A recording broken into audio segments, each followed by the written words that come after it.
呢條片我哋會解 HKDAC Core Mathematics 啦，2021年 Paper 1嘅第3題，咁啊關於咧 factorization 嘅題目。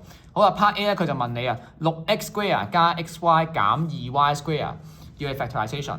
咁所以咧我哋先攞翻我部計數機啦，撳 formula 01，輸入翻6啦、1啦同-2，出嚟答案咧1/2，撳翻轉翻份數，所以咧係1/2，所以抄翻2x 減 y 啦。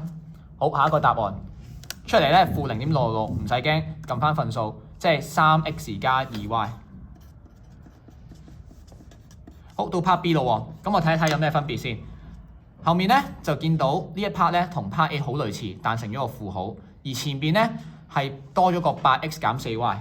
我哋需要咧做翻前面嘅話，要抽翻個4出嚟，就會得到2x 減 y。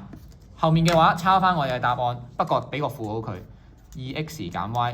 同埋呢個3x 加 2y。好啦，我哋再抽喎，有咩可以抽咧？今日就係大家都有 2x 減 y， 先抽出嚟。前面嘅話剩翻乜嘢啊？遮住佢，剩翻個4，所以咧就係4減啦。後面嘅話剩翻乜嘢咧？就會係剩翻呢一個叫做3x 加 2y。咁但係呢度注意翻咯喎，因為負乘翻後面嘅，所以我哋先抄埋個括弧。咁你大家見到咧就會係。